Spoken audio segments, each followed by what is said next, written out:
마태복음 21장 33절에서부터 46절 말씀까지 말씀을 같이 보겠습니다. 다른 한 비유를 들으라. 한 집의 주인이 포도원을 만들어 산 울타리를 두르고 거기에 집자는 틀을 만들고 망대를 짓고 농부들에게 새로 주고 타국에 갔더니 열매 거둘 때가 가까움에 그 열매를 받으려고 자기 종들을 농부들에게 보내니 농부들이 종들을 잡아 하나는 심히 때리고 하나는 죽이고 하나는 돌로 쳤거늘 다시 다른 종들을 전보다 많이 보내니 그들에게도 그렇게 하였는지라.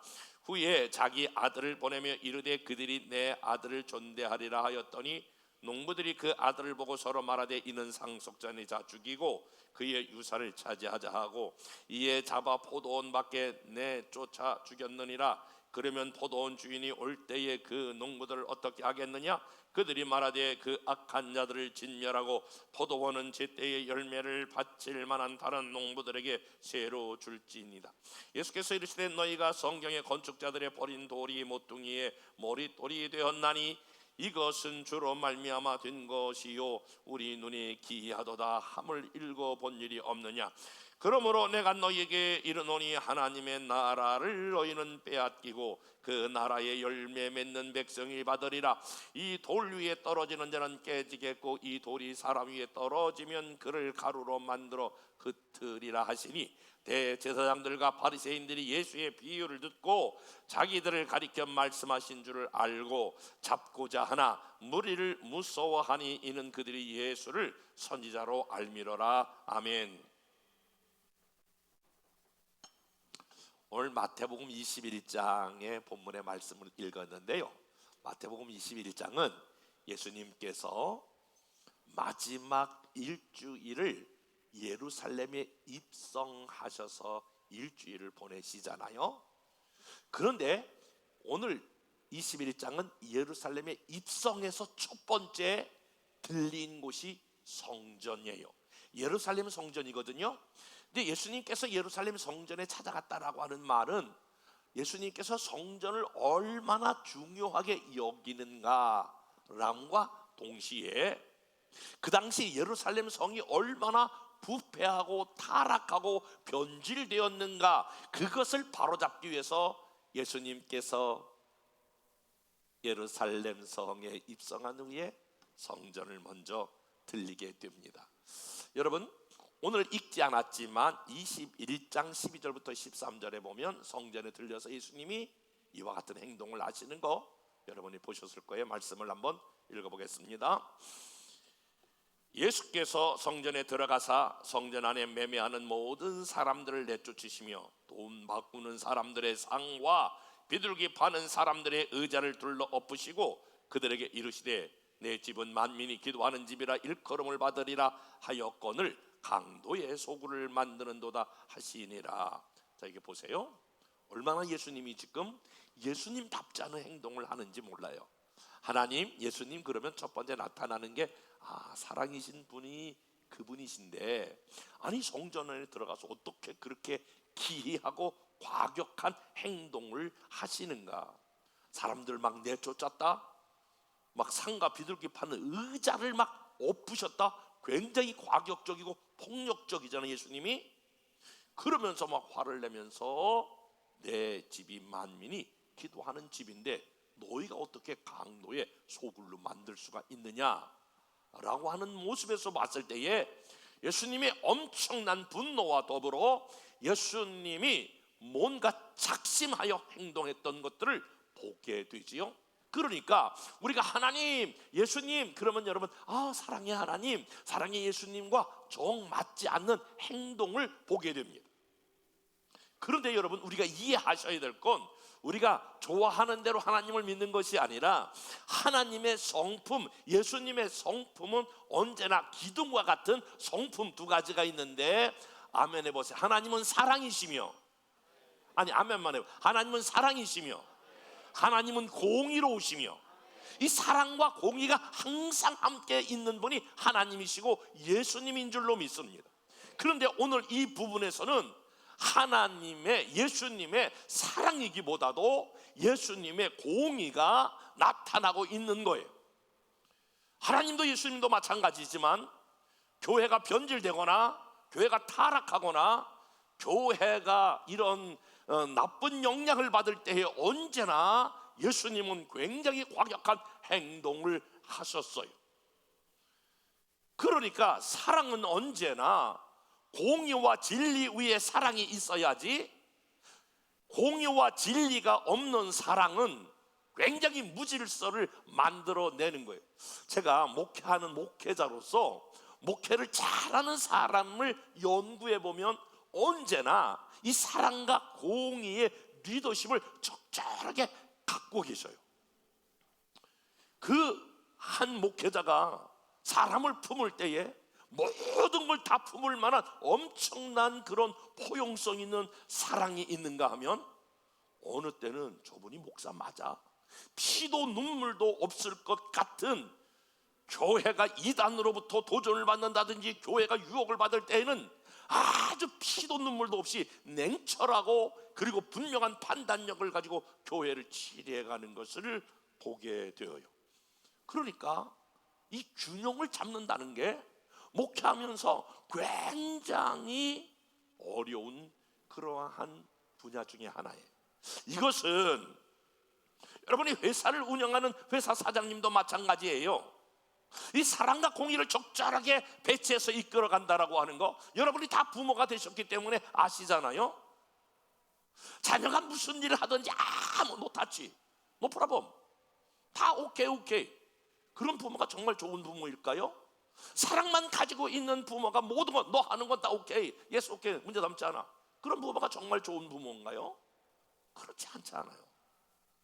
잘못된 것은 바로 잡아줘야 되고 바른 길로 가게 하는 것이 때로는 적절한 채찍과 당근이 같이 필요하듯이, 지금 예수님의 이 모습에 보았을 때는 사랑의 모습이 아니라 굉장히 지금 회초를 들고 있는 예수님의 공의의 모습이 오늘 본문에 기록되어 있다라고 하는 거예요. 그런데 오늘 21장 약간의 후반에 넘어가면서 이 한 장 안에 예수님의 또 다른 모습이 보여져요. 그것은 뭐냐면 예수님이 얼마나 따뜻하고 사랑이 넘치는가 라고 하는 모습을 볼 수 있어요.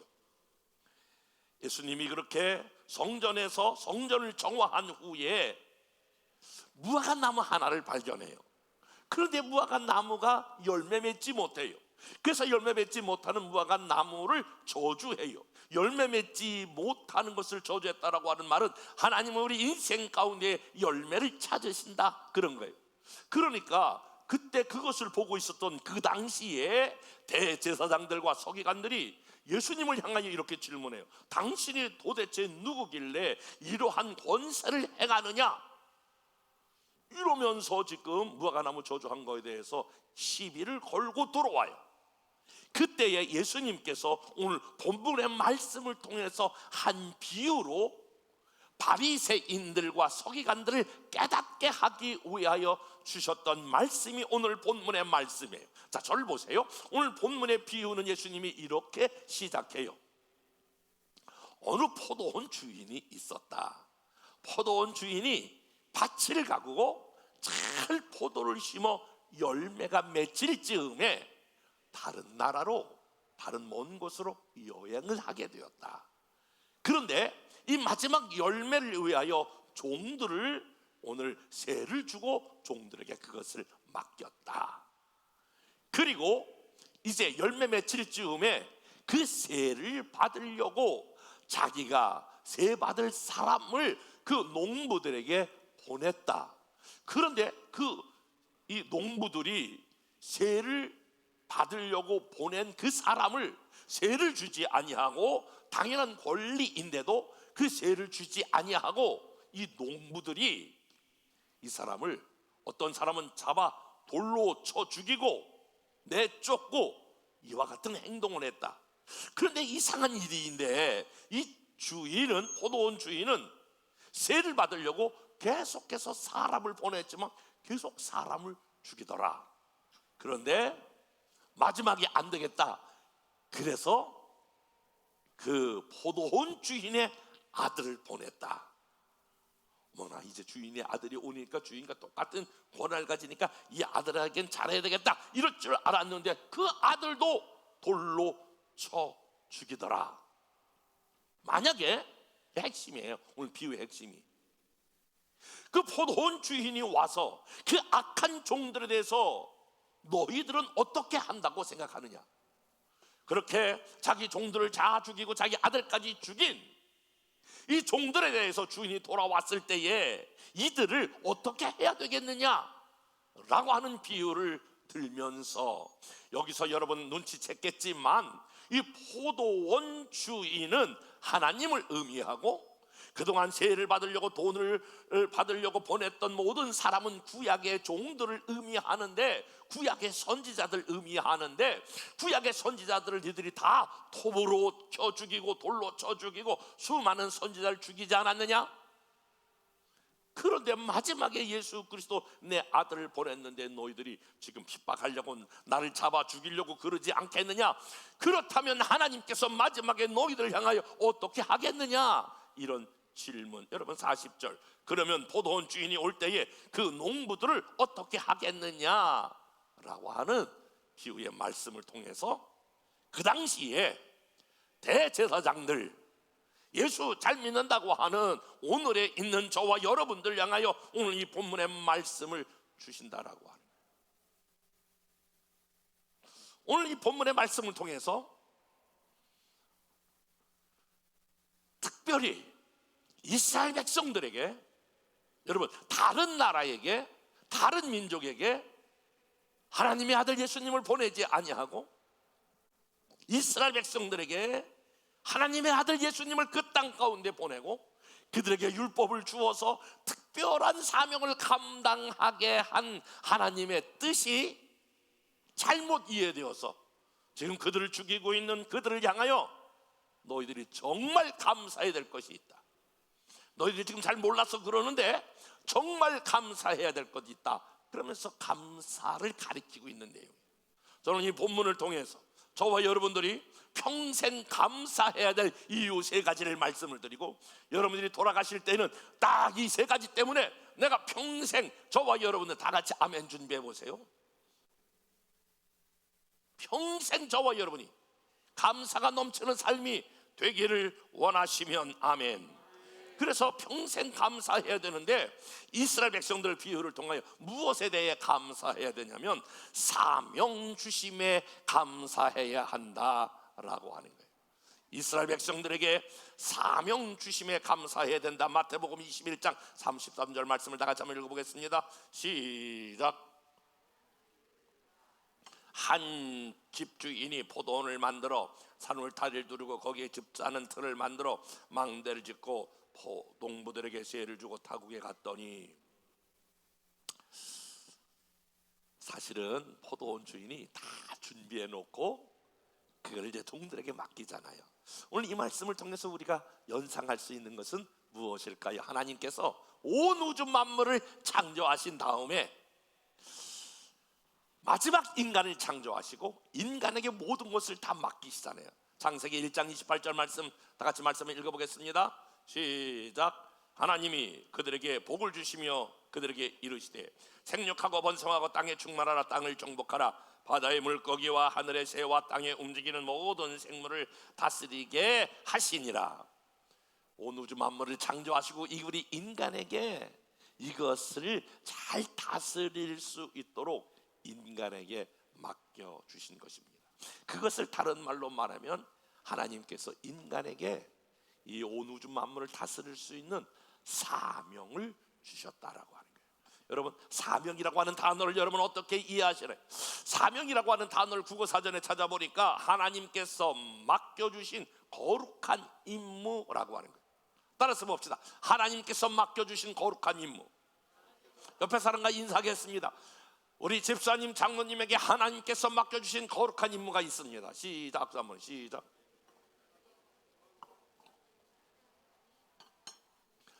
다 같이 한번 여러분 아멘 해보세요. 하나님께서 저와 여러분들에게 맡겨주신 거룩한 임무가 있는 줄로 믿습니다. 그것이 바로 사명인데 하나님께서 하나님 아들 예수님을 다른 백성에게 보내지 아니하고 이스라엘 백성들에게 보낸 것이 이스라엘 백성들에게 사명이 있었다라고 하는 거예요. 그런데 그 사명을 그들이 잊어버리고 감사하지 못했다라고 하는 거예요. 여러분, 우리가 이 사명 그러면 굉장히 조금 무거워하는데요, 무거워할 필요가 없어요. 금년에 저희 교회에 하나님께서 주신 하나의 표어가 보라 내가 새 일을 행하리라 라고 하는 거예요. 여러분, 표어가 주는 의미는 뭐냐면 하나님께서 그 표어대로 교회를 이끌어 가신다라고 하는 방향성을 의미해요. 그냥 새해가 됐으니까 새해 펴오는 게 아니고 모든 목회자가 올인하고 있는 게 하나님께서 내년에 우리 교회를 어떻게 인도하실까라고 하는 그 메시지를 받는 건데, 작년에 제가 기도하면서 보라 내가 새 일을 행하리라, 여러분의 삶 가운데 크고 작은 일을 새 일을 행하셨으면 하면. 그런데 이 금년 12월 이 어간에 하나님께서 저희 교회 가운데에 교회 카페 건축이라고 하는 새로운 사명을 저에게 주셨어요. 저는 이것이 금년에 새로운 하나의 카페 건축이 사명으로 마무리 짓는다라고 하는 것은 솔직히 예상을 못했는데, 기도하면서 그런 것들이 구체적으로 드러나면서 아, 그렇구나, 금년에 마지막 우리 교회가 해야 될 이 12월 달의 사명이 카페 건축이로구나 라고 하는 거예요. 여러분, 아마 여러분 중에 이렇게 생각해요. 아, 나는 카페 건축에 잘 참여하지 못했는데, 그럴 분도 있지만 어떤 분은 마음으로라도 아, 카페가 잘 지어졌으면 좋겠다. 어떤 분들은 아, 기도하면서 하나님 교회 카페가 잘 이렇게 됐으면 좋겠어요. 이런 분들도 계실 것이고, 어떤 분들은 중보기도 이렇게 막 올라올 때에 맞습니다, 하나님 교회 카페가 잘 건축되게 해서 여러분 댓글 다시는 분들도 있고, 어떤 분들은 교회에서 그래도 꼭 카페 건축하는데 우리 인부들이, 우리 장로님, 권사님, 집사님, 여기 일하시는 분들 커피 이렇게 한 잔씩이라도 7만 원 저희가 이렇게 이야기했거든요. 그러니까 많은 분들이 또 보내주셨어요.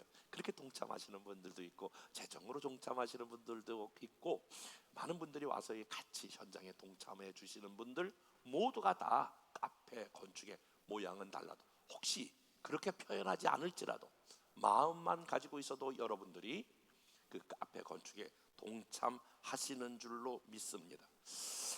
여러분, 우리가 사실 솔직하게 말하면 인생을 살아가는데 저와 여러분들이 지난 1년 한번 이렇게 쭉 지금 12월 달이니까 한번 생각해 보세요. 얼마나 나름대로 여러분이 무거운 짐을 지고 오셨어요. 사업이 제대로 되지 아니하고 매출이 옛날같이 같지 아니하고 여러 가지 크고 작은 많은 현장의 어려움 때문에 힘듦과 어려움이 여러분의 삶에 있었을 거예요. 어떻게 보면, 가만히 보면 이 몰아치는 이 어려움, 이 환난, 이 무거운 멍에를 메고 저와 여러분들이 힘들고 지친 시간들을 가지고 있었을 거예요. 성경은 이런 우리를 향하여 이렇게 말하고 있죠. 마태복음 11장 28절, 다 같이 한번 이런 말씀으로 이 말씀을 여러분 위로합니다. 다 같이 말씀 보겠습니다. 시작. 수고하고 무거운 짐들아 다 내게로 오라, 내가 너희를 쉬게 하리라. 여러분들이 금년 한 해 또 여러분 한 주간 동안에도 정말 수고하고 무거운 짐을 지고, 이 짐의 종류가 죄의 짐도 있을 것이고, 어떨 때는 여러분 아버지가 메어야 될 짐, 엄마가 감당해야 될 짐, 사업자로서 또 일하는 일터에서 크고 작은 많은 짐을 지고 있는 사람들을 향하여 다 내게로 오라. 여러분, 무거운 짐을 가지고 세상으로 나가지 마세요. 믿지 않는 친구 찾아가지 마세요. 무거운 짐을 지고 여러분 만나서, 다른 사람 만나서 이야기해봐야 별 볼 일 없어요. 저와 여러분이 무거운 짐을 지고 홀로 힘들어하지 말고 다 내게로 오라. 주님 앞에 나와 저와 여러분들이 오늘 주님의 이 초청이 하는 말씀, 너의 무거운 짐을 내게 내려놓아라. 내가 너희를 한번 아멘 해보세요. 쉬게 하리라, 평쾌하리라, 새롭게 하리라. 하나님이 저와 여러분들의 무거운 짐을 벗겨주시는 분이신 줄로 믿습니다. 여러분, 이 말씀이 얼마나 우리에게 귀해요. 저도 목회에 무거운 짐을 지고 날마다 주님 앞에 나가, 주님 제가 이런 스트레스 저런 스트레스, 이런 얘기 저런 얘기 많이 듣습니다. 주님 앞에 제 무거운 짐을 내려놓습니다. 아버지로서 목회하고 있는 두 아들, 그들을 생각하면서 또 두 아들의 무거운 짐도 하나님 앞에 내려놓습니다. 내가 감당해야 될 그런 남편의 짐, 때로는 교회의 무거운 담임 목사로서 저희들 모든 짐을 주님 앞에 내려놓지 않으면 내가 쉴 수가 없어요. 그래서 내게로 오라, 내가 너희를 쉬게 하리라. 그런데 그것으로 끝나면 얼마나 좋겠어요. 주님은 너 내게로 오라, 무거운 짐을 내려놓아라, 내가 널 쉬게 하리라, 끝! 그게 아니고 주님은 조금 이상한 방향으로 우리에게 말씀하세요. 마태복음 11장 29절 말씀 다 같이 한번 말씀을 읽어보겠습니다. 시작. 나는 마음이 온유하고 겸손하니 나의 멍에를 메고 내게 배우라. 여러분, 이상하지 않아요? 여기 방금 28절 말씀에 너는 수고하고 무거운 짐을 쥐고 혼자 막 인생의 무거운 짐을 쥐고 끙끙거리지 말고 짐을 내려놓아라, 내가 너를 쉬게 하겠다, 끝. 그게 아니고 바로 29절에 넘어와서는 따라서 봅시다. 나의 멍에를 메라. 아니, 짐을 벗겨준다는 그때는 언제고 지금은 한 절 건너서는 나의 멍에를 다시 메라는 거예요. 멍에. 여러분, 이 멍에가 뭘까요? 주님이 주시는 멍에를 메라는 거예요. 세상에 무거운 짐을 내려놓게 한 다음에 주님이 너 이제 끝났다, 너 가서 마음대로 놀아라, 너 하고 싶은 대로 해라, 그렇게 하지 않냐고. 다시 한번 아멘 해보세요. 나의 멍에를 메라. 아멘 해봐요. 나의 멍에를 메라. 다시 한번 나의 멍에를 메라. 이 멍에가 뭐냐면 사명이에요. 사명이 뭐라고요? 하나님께서 내게 맡겨준 임무가 있다는 거예요. 각 사람에게 하나님께서 맡겨준 임무가 뭘까요? 우리 교회에 지금 맡겨준 임무는 카페 건축을 잘 하는 거예요. 그것이 우리 교회에 지금 이 12월 달에 맡겨주신 하나의 사명이에요. 여러분들은 분명히 지금 각 슈퍼셀에서 8명씩 각 부장을 임명할 때에 어떤 분들은 친교부장, 전도부장, 중보기도부장, 여러 부장들이 다 선정이 됐어요. 여러분이 그게 아무것도 아닌 것 같지만 하나님께서 여러분에게 맡겨주신 거룩한 임무가 되는 거예요. 지난번에 남녀선교회기관에 맡겨주신 임무, 다 되는 건데 그렇게 생각하실 수도 있어요.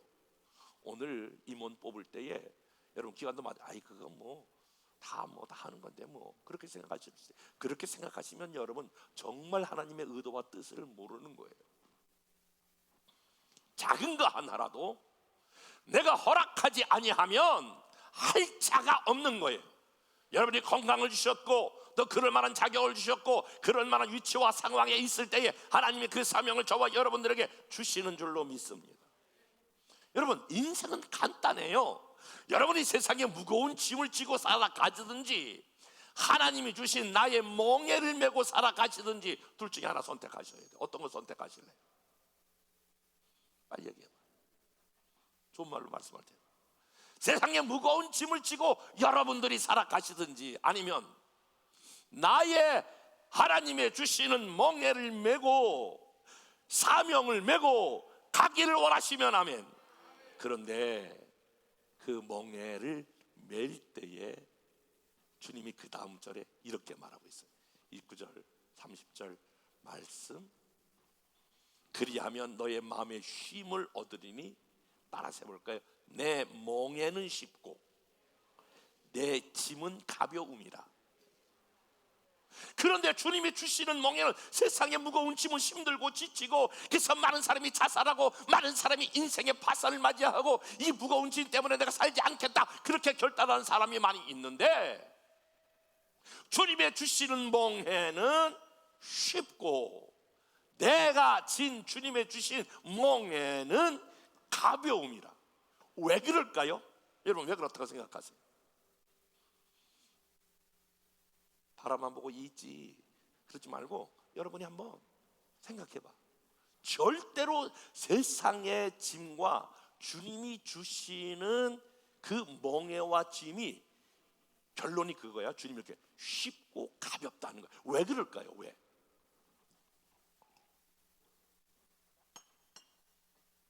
그거는 내가 혼자 지는 짐이 아니기 때문에 그래.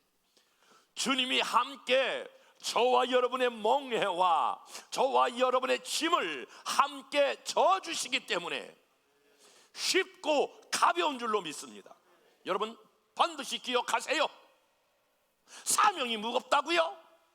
사명이 힘들다고요? 그건 당신이 혼자 해보려고 노력하기 때문에 그래. 내 인간적인 생각으로 해보려고 하기 때문에 무겁고 힘든 거요. 그렇지가 않아요. 주님이 주시고 함께하는 짐은 기쁘고 행복하고 즐거운 것이, 쉽고 가벼운 것이, 주님과 함께하는 일은, 여러분 사랑하는 사람과 함께 길을 걸어가 보세요. 여행해 보세요. 사랑하는 사람과 함께 어딜 가보세요. 하는 모든 일이 기쁘고 즐겁지 않습니까? 주님과 동행하는 삶은, 주님과 함께하는 삶은 그 어떤 멍에도 어떤 짐도 쉽고 가볍게 되는 줄로 믿습니다. 그렇기 때문에 여러분 굉장히 여러분이 생각을 잘 하셔야 돼요. 그러니까 인생은요, 이게 여러분 관점의 차이야. 내가 지금 내 인생에 무거운 짐을 지고 살아갈 것이냐, 하나님이 주신 사명을 내가 지고 살아갈 것이냐. 이 비트켄 슈타인의 오리토끼라고 하는 그림이 있어요. 오리토끼. 자, 여러분 이 오리토끼라고 하는 유명한 그림인데, 이 앞부리가 있는 것을 보면 여러분 저거 오리의 이 부리 같다 이렇게 느끼잖아요. 근데 한번 생각해 보세요. 지금 저기 이렇게 나와 있는 이 부리를, 그거를 토끼의 귀라고 생각해 보세요. 두 가지 그림이 보이나요? 앞에 부리를 보고 그러면 저건 오리 입이네. 그런데 저 죽에 나와 있는 것이 저게 토끼 귀네. 그러면 눈동자가 있고 토끼가 딱 보이잖아요. 이게 대단히 유명한 그림이에요. 오리토끼 슈타인의 그림. 이거는 무엇을 우리에게 시사하고 있냐면 어떤 관점에서 보느냐에 따라 달라진다는 거예요. 여러분 한번 실험해 볼게요. 저것이 오리로 보이면 고개를 끄덕여 봐. 이것이 토끼로 보이면 고개를 끄덕여 봐. 둘 다 보이면 끄덕여 봐. 이거 탁월하시네. 한번 옆에 사람과 인사하겠습니다. 탁월하십니다. 아마 제가 이야기하기 전까지는 잘 몰랐을 거예요. 근데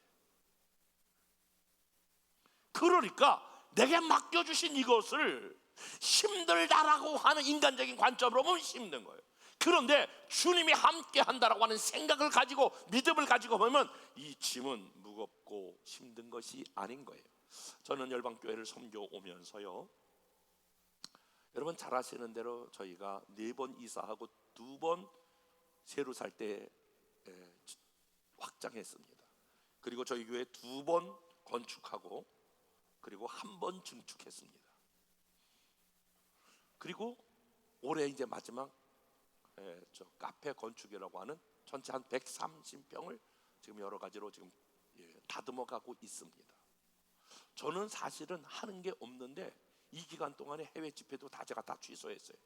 죽어도 안 된다고 막 그냥 이미 홍보가 다 됐다라고 하는, 이제 다음 주에 있는 그 진주 국제 기도원이라고 하는데, 저는 처음 갔는데 어떻게 저를 알고 초청을 해서 제가 못 간다고 이 기간 동안에 모든 건 다 취소시켰거든요. 그런데 거기서는 안 된다고 그래서 저를 찍은 홍보 사진을 가지고 왔기 때문에 제가 다음 주는 어쨌든 진주에 있는 국제 그 기도원으로 집회를 가게 돼요. 그런데 제가 카페 건축하면서 하는 게 하나도 없어. 제가 어떻게 인테리어를 제가 뭘 알겠어요. 솔직히 말하면 아무것도 없고, 뭐 잡부 일도 우리 여기 장로님들 다 사람들은 전 잡부 일도 잘 못해.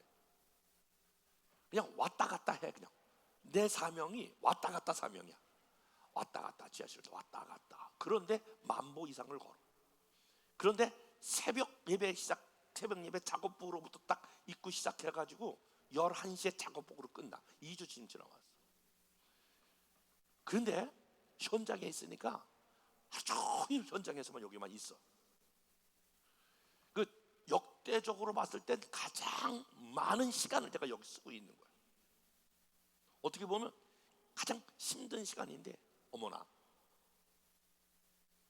지금까지 많이 이사하고 확장하고 2번 건축하고 여기 7년 전에 10억을 들여가지고 4층 증축하고, 그때보다 지금이 인생 가운데 최고로 행복해. 아멘 안 해도 난 행복해. 너무너무 여기 있는 시간이 막 기쁘고 행복해 죽으려고 그래. 그래서 사모님 보고 물어. 내가 피곤해 죽겠어, 못하겠어. 막 이렇게 진짜 안 해. 하루에 막 일어날 때부터 감사합니다로 시작해가지고 감사함으로 맞죠. 제가 왜 그럴까? 왜 이런 마음이 생길까? 왜 감사한 마음이 생길까? 근데 비밀을 알았어. 제가 이것을 사명으로 감당한다라고 하는 사명을 주셨어. 아멘 해봐. 이때는 하나님이 내게 이게 맡겨주셨다. 그런데 뭐 언제는 안 맡겨주셨나? 맡겨주셨지. 그런데 이런 생각이 드는 거야. 아마 내 인생 가운데 내 목회 이제 40년을 마감하면서 아마 어쩌면 이것이 하나님 앞에 드릴 수 있는 나의 마지막 건축이 될 수 있겠다. 마지막이라고 하는 게 저로 하여금 하나님 마지막 기회를 주셔서 감사합니다. 마지막 이 일에 함께 동참하고 함께 섬기며 함께 성도들과 함께 일을 할 수 있는 은혜를 주셔서 감사합니다. 그것이 막 기쁨과 감사, 아직도 할 수 있다는 거. 저는 가장 슬플 때가 언제냐면, 목회하면서 가장 막 눈물 날 때가 언제냐면은 하나님은 그분에게 사명을 주셨어. 그런데 사명을 너무 소홀하게 생각해. 하나님께서 다윗을 통일 왕국의 왕으로 세우셨고, 다윗만큼 하나님이 사랑하는 사람이 없을 만큼 다윗 구약은 모든 게 다 다윗이야. 그리고 이스라엘 백성 지금도 다 다윗을 본받자고 그래. 그런데 하나님이 다윗을 왜 그렇게 위대한 사람으로 세웠냐면, 다윗이 골리앗을 죽였을 때나 다윗이 어떤 것을 행하기 전에 시편 78편 7절에 보니까 하나님이 다윗을 택하실 때에 성경은 뭐라고 말씀하고 있냐면, 양의 우리에서 취하시며, 따라서 봅시다. 양의 우리에서 취하시며. 그러니까 그 어렸을 때에 몇 마리 그 양을 기르는 그 목동으로 있을 때에 다른 아마 목동들은 짜증나, 이거 월급도 많이 안 주고 이거 일은 빡세게 시켜버리네, 그러면서 아마 불평하면서 했을 거야. 이거 내 양도 아닌데 뭐 대충 길렀을 거야. 그런데 다윗은 어릴 때부터 하나님이 내게 맡겨주신 양이라고 생각하고 거기에 올인한 거야. 그래서 하나님께서 그의 종 다윗을 택하여 양의 우리 안에 취하시며, 그때의 다윗을 본 거야. 여러분, 이런 말이 있잖아요. 벌써 싹수가 있다, 그런 걸 본 거죠. 야, 저렇게 자기에게 맡겨진 양을 위하여 자기 몸을 사르지 아니하고 아끼지 아니하고, 맹수가 쳐들어왔을 때 그 맹수들을 향하여 자기 몸을 던져 막았던 그런 다윗을 보면서 앞으로 내가 사랑하는 이스라엘 백성을 맡겨도 되겠구나, 그때 결정한 거야. 그리고 하나님께서 그를 위대한 왕으로 세우신 줄로 믿습니다. 저는 여러분에게 호소하고 싶어요. 여러분에게 외치고 싶어요. 그 다른 사람들이 이 부장이 뭐 하는 거예요? 임원 이게 서기 부석이 이게 뭐 하는 거예요? 이거 아무것도 아니에요. 그렇게 하지 않기를 축복해요. 그 어떤 것일지라도 한번 따라서 봅시다. 하나님께서 나에게 맡겨주신 거룩한 임무, 그래서 저와 여러분들이 이 사명을 소중하게 생각해야 여러분 때문에 여러분의 자녀가 복을 받고, 여러분 때문에 여러분의 주변에 있는 사람들이 복을 받게 되는 줄로 믿습니다. 다윗 때문에 하나님이 놀랍게 축복했던 것처럼 여러분 사명을 소홀히 생각하시면 안 돼요. 그래서 지금 막 이런 사람이 막 일어나길 바래. 우리가 평신도를 훈련하여 사역자로 세운다라고 하는 교회에 여러분 모토가 있는 것은 여러분 다 사명자로 세우려고 하는 그런 의도가 교회 안에 있는 거예요. 뜻이 있는 거예요. 한번 슈퍼셀리더에게 이렇게 물어봐. 아유, 장모님, 집사님, 원사님, 내가 뭐 하면 되죠? 따라서 해보세요. 뭐 하면 되죠? 그래서 주신 사명자를 감당할 수 있기를 주님의 이름으로 축복합니다. 여러분 뿐만이 아니라 오늘 이 대제사장과 이스라엘 백성들을 향하여 오늘 그들이 기다려 주심에 감사해야 한다라고 하는 교훈을 그들에게 지금 허락하고 있는 것입니다. 한번 따라해 봅시다. 기다려 주심에 감사하라. 포도원 농부들에게 맡겨놓고 결실할 때가 되어 사람을 보내죠. 한번 다시 말씀을 읽어볼게요. 오늘 마태복음 21장 34절 시작. 열매 거둘 때가 가까우면 그 열매를 받으려고 자기 종들을 농부들에게 보내니. 근데 이 농부들이 해서는 안 될 아주 못된 짓을 하잖아요. 35절 말씀 시작. 마태복음 21장 35절. 잡아 하나는 심히 때리고 하나는 죽이고 하나는 돌로 쳤거늘.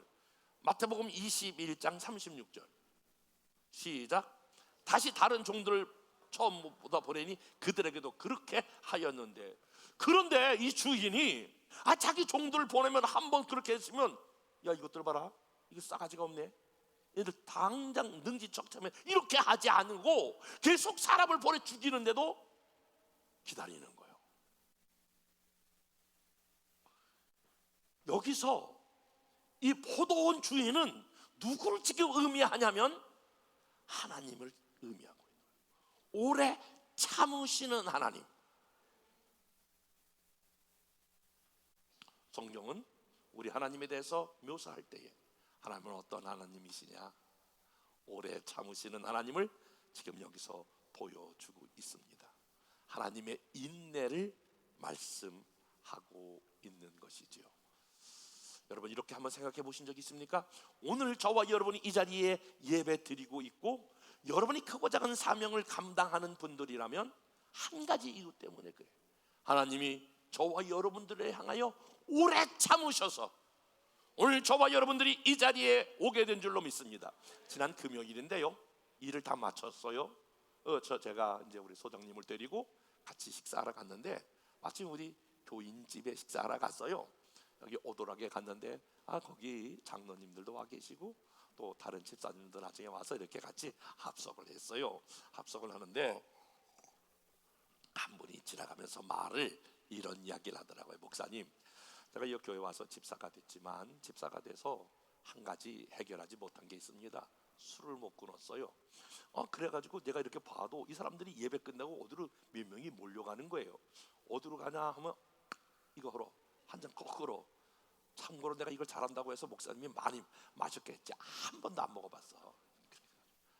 그래서 이게 가는 거예요. 아니 교회 수련회를 갔는데 수련회 가면 예배 시간에 없어지는 거예요. 뭐 교회가 이번 수련회면 프로그램이 타이트하잖아요. 그때마다 없어지는 거예요. 몇 명이 어디 갔나 봤더니 가서 그냥 막걸리 한 잔 딱 이렇게 하고 술 먹는 거예요. 그렇게 하지 말아라. 그냥 개별적으로 한 잔씩 먹는 건 내가 이해가 되는데 모여가지고 집사들이 모이면 이거 꺾으면 되겠냐. 그러지 말아라. 그러지 말아라. 그래도 하도 그래가지고 내가 그 팀들을 모아가지고, 여러분 내가 수련회 여러분 조편성을 시키지 않고 여러분은 고기잡이 줍니다. 그러니까 아무것도 하지 말고 가서 물가에 가서 개울 가서 고기나 실컷 잡아와, 물고기. 그래서 아주 내가 특명을 줬어. 그러고도 계속 꺾더라고요. 꺾는데 어제 그런 얘기 들어요. 목사님 이렇게 꺾는데 제가 이제 변화됐어요. 안 꺾어요. 안 꺾으니까 장로가 됐지. 그래서 제가 장로된 얘기를 해서 목사님, 내가 목사님 오래 참아주신 거 그 잊을 수가 없어요 그러더라고. 맞아, 내가 얼마나 그렇게 말이 꺾는 거 내가 참아줘서 네가 장로가 됐지, 그 생각이 드는 게 아니라 목사님 오래 참아주셔서 정말 목사님 생각할 때마다 감사해요, 그 얘기를 하는데 벼랑간에 내가 아들아 내가 너에 대해서 오래 참았느니라, 이런 마음의 음성이 들리는 거예요. 내가 너 목회하는데 오래 참았느니라. 제가 돌아와가지고 하나님이 나에 대해서 뭘 오래 참았나 이렇게 생각을 해보니까, 저는 30살에 전도사 때 개척을 해가지고 아무것도 모르고 마음에 뜨거운 거 하나 가지고 하는데, 그러니까 제대로 배운 게 없으니까 무슨 생각을 많이 했냐면 어떻게든지 교회는 부흥시키고 하니까 내 인간적인 생각, 인간적인 방법, 내가 뭘 이렇게 어렵게 얘기를 하지? 전문적인 용어로 잔머리가 돌아갔어. 그러니까 목회를 잔머리로 하면 안 되잖아. 목회를 인간적인 방법이나 수단으로 막 계획을 끌고 들어와서 목회하면 안 되잖아. 근데 저는 막 배운 게 없으니까 막 인간적인 생각, 인간적인 방법을 동원해서 하니까, 여러분, 언제나 동일해. 하나님은 목적이 하나님의 방법이면 방법도 하나님의 방법으로 하셔야 돼. 아멘 해봐. 그래서 내년부터, 지금까지도 우리가 그러지 않지만은 우리 한국교회는 굉장히 오해하고 착각하는 것 중에 하나가 뭐냐면, 목적은 좋아, 하나님의 영광을 위한다고 그래. 근데 방법은 인간적인 방법을 써. 그래서 막 소리 지르고 막 싸우고 그래. 막 자기 막 신경질 내면서 막 그 일을 해. 그건 대단히 비성경적이에요. 우리 교회는 그렇지 않지만. 그래서 앞으로는요, 여러분이 어떤 회의도 제가 공포하는 거예요. 목적이 선하면, 방법이 아무리 목적이 선하도 그것을 추진하는 방법에 있어서 소리를 지르거나 혈기를 내거나 무조건 아웃이야. 그거는 그런 걸 받아들이지 말아야 돼요. 그런 게 없어. 목적이 옳으면 방법도 선하게, 온유하게, 아멘 해봐요, 겸손하게, 따뜻하게, 제가요 부족하지만 이런 말씀을 드리고, 이렇게 표현을 해야지. 목적은 좋은데 전부 다, 여러분, 제가 북녘을 얼마나 많이 다니면서 그런 걸 봤겠어요. 그 방법이 비성경. 제가 목적은 좋았는데 방법적이면 인간적인 방법. 하나님이 저에 대해서 정말 많이 깨트리시고 오래 참아. 내가 오늘 이 자리에 온 것이 하나님의 오래 참음이었구나, 막 그 생각을 하니까 막 눈물이 쏟아져. 내 얘기를 하고 있는 걸까요? 여러분이 어떤 사명이든 그 사명을 맡겼을 때에는 여러분이 대단해서가 아니라 하나님이 여러분에 대해서 오래 참으신 줄로 믿습니다. 오래 참아주신 하나님 앞에 감사해야 돼. 지금 이스라엘 백성들을 향하여 사명을 주셨는데, 사명을 감당해 종을 죽여도 끝까지 하나님이 참았던 것처럼, 하나님이 저와 여러분의 오래 참음에 대한 감사가 넘치기를 주님의 이름으로 축복합니다. 조금이라도 여러분 이거 내가 이 정도 됐구나, 그러면 바로 생각해야 돼. 하나님이 나에 대해서 오래 참아주셨구나, 인내하셨구나, 기다려주셨구나. 한번 옆에 사람과 인사하겠습니다. 하나님이 장로님, 권사님 오래 참아주셨대. 감사해야 돼. 네? 하나님 오래 참아주셨어. 감사해야 돼. 감사해야 돼. 우리가 감사해야 될 것, 마지막으로 행위대로 심판하심을 감사해야 합니다. 자, 이렇게 지금 종들을 죽인 주인이 왔어요. 포도원 주인이 왔어요. 어떻게 해야 될까요? 그 질문이야. 여러분 40절 이렇게 돼요. 그러면 포도원 주인이 올 때 그 농부들을 어떻게 하겠느냐? 자기 아들까지 죽인 그들을 향하여 어떻게 하겠느냐? 당연히 그들을 향하여 징계하죠. 당연히 심판하죠. 무서운 말씀. 사명을 감당하지 못한 그들을 향하여 마지막 하나님께서 그 포도원 주인이 꺼내든 게 뭐냐면, 그들을 심판하지 않겠느냐? 지금 이야기하는 거예요. 네 이스라엘 백성들 이렇게 참고 참아주셨지만 마지막까지 너희들이 회개하지 않고 돌아오면 하나님의 무서운 심판이 기다리고 있다라고 하는 거예요. 여러분, 이 심판이라고 하는 단어를 믿지 않는 사람들에게는 굉장히 무서운 경고지만, 믿는 저와 여러분들에게는 하나님의 놀라운 위로가 된 줄로 믿습니다. 저는 계속 여러분들에게 외치고 싶어요. 저와 여러분들이 이 땅에 살아가면서 주님 앞에 사명 감당에 흘렸던 눈물, 여러분 드렸던 모든 하나님의 아름다운 모든 마음들, 우리 하나님이 이미 받으신 줄로 믿습니다. 그래서 이 땅의 복으로, 아니면 하나님의 영원한 하나님 앞에 서야 될 놀라운 상급으로 하나님께서 준비해 주시는 줄로 믿습니다. 그러므로 우리는 이 소망을 붙들어야 합니다. 여기 38절부터 41절 말씀을 읽고 마치겠습니다. 한번 여러분 다 같이 한번 말씀을 읽어보겠습니다. 시작. 농부들이 그 아들을 보고 서로 말하되, 이는 상속자니 자 죽이고 그의 유산을 차지하자 하고 이에 잡아 포도원 밖에 내쫓아 죽였느니라. 그러면 포도원 주인이 올 때에 그 농부들을 어떻게 하겠느냐? 그들이 말하되 그 악한 자들을 진멸하고 포도원 오늘 제때 열매를 바칠 만한 다른 농부들에게 세를 줄지니라. 그들을 아웃시키고 새롭게 농부들을 세운다라고 하는 것입니다. 사랑하는 여러분, 여러분이 이제 이 새로운 여러 가지 새해가 되는데 크고 작은 많은 사명이 주어지거든. 하나님 앞에 감사하십시오. 그리고 그것은 단순히 여러분이 그 사명을 준 것이 아니라 오랫동안 하나님이 참고 기다리신 결과이고, 여러분들이 사람들이 다 알아주지 못해도 마지막에 하나님께서 이 땅 가운데서 보상하지만 하나님 앞에 심판하신다라고 하는 말은 하나님이 그때 저와 여러분들을 보상하시는 하나님인 줄로 믿습니다. 아프리카에 나갔던 선교사가 돌아오는 거예요. 마침 그때에 그 미국의 대통령이 그 배에 탄 거예요. 쫙 이제 대통령이 나가니까 빨간 주단이 깔렸어요. 군악대가 빰빠라 흐르면서 그 대통령이 돌아온 것을 환영하는 거예요.